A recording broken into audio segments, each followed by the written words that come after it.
Hello, and we are back. Welcome back. It is Monday. It is January 11th, and that means it's time, 4 p.m. Pacific Standard Time, time for another edition of Southern Nevada Sports News on VANR Vegas, allnetradio.com. My name is Bill Miller. I'm co-host of the show along with Jeff Belknap. And we are so glad to be here, and we have a jam-packed show this exciting Monday. Yes, and, of course, this is post-wildcard weekend. Yes. And tonight, of course, coming up in about another 2 hours, will be kickoff for the national championship game, and we're going to touch bases on all of those. But first, Jeff, welcome back. How you doing? As always, man. Appreciate it. Good, good. Yeah, we made it another week. We did. Yeah, and let's do the introductions, of course, on video. Video John himself. How you doing, John? And, of course, engineer extraordinaire wearing his Dodger headphones. I love it, Blue, man. baby. Welcome, Dodger Blue. It's Lawrence. Lawrence, engineer extraordinaire. How you doing, man? All right, call-in line. Join us on this show, 702-483-4444 is 702-483-4444. And, of course, you can join us live on VegasAllNetRadio.com. And if you'd like to tune into the podcast, again, VegasAllNetRadio.com. So, any surprises this past weekend? Well, I mean, depending on how you look at it, because I was very surprised by the way a couple of those games ended. Yeah, and I think we probably share. I think the Chiefs game was I'm glad, very excited, but I was absolutely surprised at the way that went down. You know, I really didn't think too much about Houston, and their chances. It did surprise me how well their Chiefs defense played. Yeah. They put a lot of pressure on the quarterback, intercepted some passes, made it very difficult for Bobby Hoyer to get anything going. Yeah. Sparty alumni having a little bit of a rough time. Sparty quarterbacks had a rough time both games. Well, I think every quarterback that has been through the cycle in Houston, and there have been a few, has had a rough time this year. Yeah. But this is a Houston team, much like the Kansas City team, that started slow. Houston started, I think, 2-4. Yes. And ended up winning the division. Kansas City almost ended up winning the division, starting 1-5. They've now won 11 in a row, hottest team in football, and still flying under the radar. Thank God. Yes. And I'm going to ride this horse all the way as far as I can. And of course, now they go into New England. Foxborough's a tough place to play, but this is a Chiefs team that has nothing to lose. Yep, 5.5-point dogs too. Yeah, nothing to lose. And if you watch the last few games of the Patriots, they've been having a little bit of a difficult time. They've been able to get to Brady, yes, which makes it a little bit more difficult for him. And they have their running back issues, and there's just it's going to be a tough game, tougher than people think. And I'm taking that 5 points all the way to the bank. You got to believe that. Well, needless to say, our resident prognosticator at the end of the show will be giving us his picks for the upcoming week. Yep. And again, it's down to the nitty-gritty as far as the NFL is concerned. Unfortunately, football's coming to an end. Yeah. I was telling my wife, Kimberly, that we had about 5 or 6 more games left with the college game, and then the rest of the games in the playoffs and Super Bowl. So yeah, then people will be sad for several months. Yeah, it's and then of course before you know it, pitchers and catchers will be reporting. Yep. And then the NIF will be kicking off. Yes, it will be. And of course, our in-house commissioner of the NAIF. Yes. Yes. Yeah. Self-appointed, by the way. North America Indoor Football League. That's what happens when you can't find anyone else for the job. You just take it yourself. Hey, man, listen. Hey, I know what kind of work you've put into this. I have put in a lot of work. And you'll be traveling. Fridays is a huge trip for you and the NIF. Yeah, we're doing our owners meeting in Austin, or in San Antonio, actually. Right. And it started out where we were just going to meet as owners, meet some vendors, some potential sponsors. But since then, the mayor of San Antonio is going to come in. All the council people in San Antonio are going to come in. So it's a little bit bigger than it's kind of like rowing legs in a sense. Yeah. Is there a chance you guys might be able to take in a Spurs game? I mean, are they going to be in town? Or? Wow, I didn't really think too much about that. Yeah. I've never been to San Antonio before, so I was just going to kind of. Neither have I. I've heard it's a fantastic city. Yep. And the food, of course, it's Tex-Mex food at its finest. Oh, I love it. I can't wait. Yeah. So, but I needless to say, man, first of all, congratulations, because if now I don't know if you know this, of course, is that Southern Nevada Football LLC, our parent company, Yes. holds the seat, so to speak. Yep. And of course, Jeff is the commissioner of the NIF. Yes. And of course, this leads to plans as far as expansion of the league To the West Coast. to the and West Coast in Yep. 2017. Can't wait. Yeah. I mean, it's a lot of work, but I mean, we're in a great position as Southern Nevada Football LLC to expand, as far as we possibly can. I mean, we have a Mexico team in the NIF, which is That's right. which is they already have plans to expand to 5 teams in 2017. We have Univision on board. We have Corona on board. Some pretty solid sponsors, people you probably heard of before. So we're gonna ride it out and see, how far we can take this. And there are other indoor and arena leagues.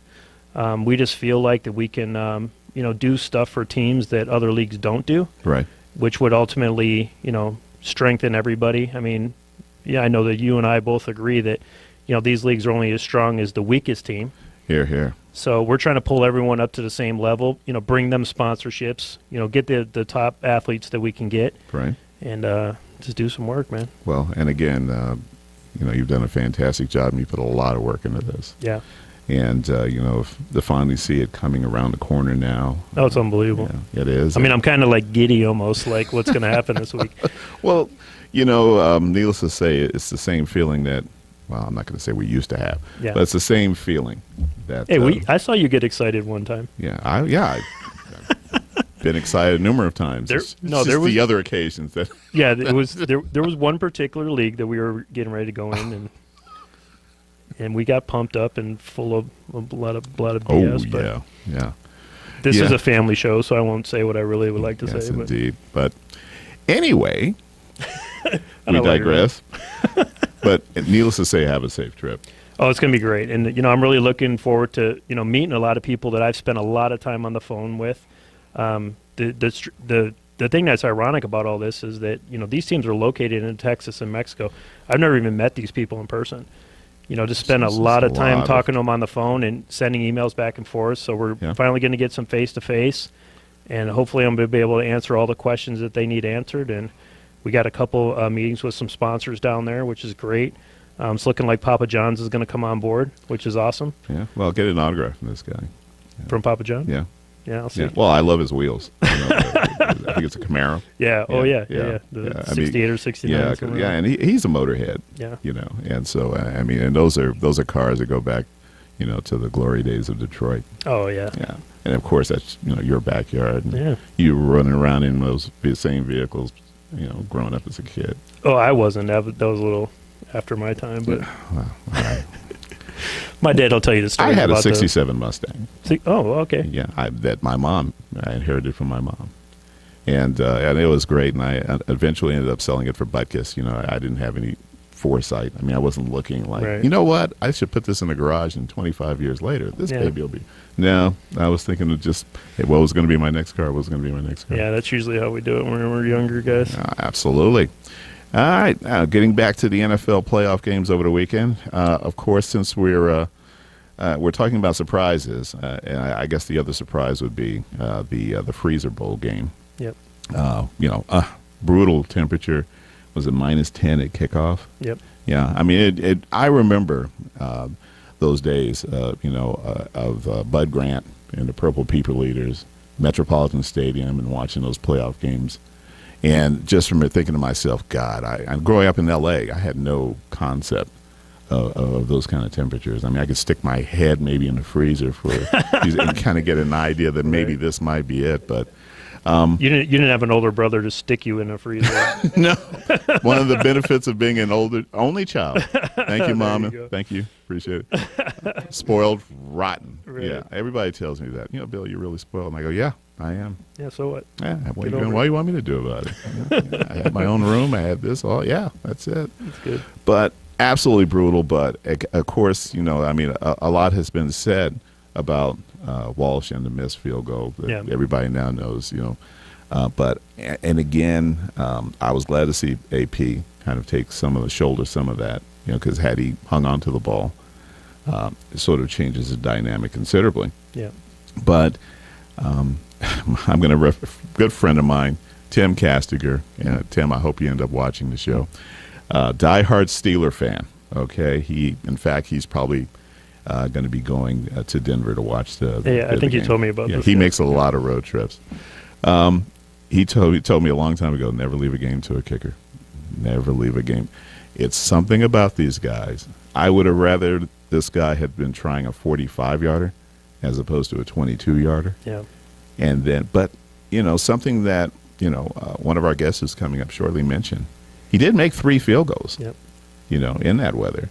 So it's a team sport. At the end of the day, you live and die and you win and lose, but you win and lose as a team. Absolutely. You're right. Of course, fans kind of they tend to take it a different way, and but this is a team, Minnesota, that I think the best is still yet to come. Absolutely. This is, Teddy Bridgewater. Hats off to this young man. Yep. I think you're seeing what Russell Wilson was like a few years ago. Just on that cusp of really starting to turn it up. Yeah.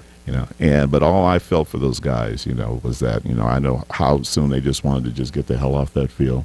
Yeah. And they're probably still shivering, even back in Seattle, Well, I do remember playing, not professionally, but as a kid, I grew up in Detroit, obviously. So there you have it. we would play outside, and if it snowed, then there was an increasing probability that we would go and play Absolutely. because you wanted to get out there in the snow and smash each other and smash each other's face in the snow and everything. But so I've been in the snow, in the cold like that before. Just that was blistering cold. But so from there, so that was obviously the Sunday game, but the Saturday game, Mm-hmm. the late game with Pittsburgh. Mm. Man, it just blew me away. Well, one, how did you feel about the first penalty? Against 55. oh yeah. Yeah. I think he absolutely deserved it. Yeah. He absolutely lowered his shoulder. It could have been a lot worse than it was, but all you had to do was watch that young man's head snap Yeah. to figure out that, wait a minute. All he had to do was just simply let up, which in a way he did, but he still was going to drive home his point, which he did. And of course, the penalty was absolutely valid. This is a guy, who Vontae Yeah. Burfict. This is a guy who is a repeat offender. Yes. He is going to have to do time on this. This is not going to be a one-game suspension. Well, there was one just the week before where he laid somebody out. But I think the suspension is going to be he's going to be released.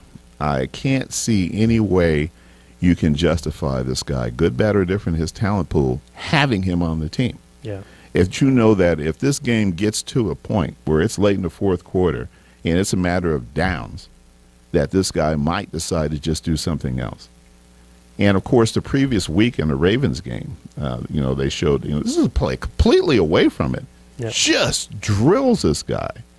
A wide receiver defenseless again. Defenseless Yep. wide receiver. At the end of the day, I like Marvin Lewis. Yep. I think he's a great coach, but this it still could cost him his job. And there are still I think people. they said he's safe. I think he's safe, but there's so many people calling for his job. I think that at the end of the day, I think you want your players to come in with an edge, but at the same time, this is the NFL, which can mean not for long. Yeah. And of course, Pac-Man Jones, he shows up and he just has to do something. He has to. Yeah. I think it's in his DNA. And here's another guy who you can count the wise decisions that this young man has made in his entire tenure in the NFL, which is 9 years now, 10 Yeah. years, on half a hand. He's got to go.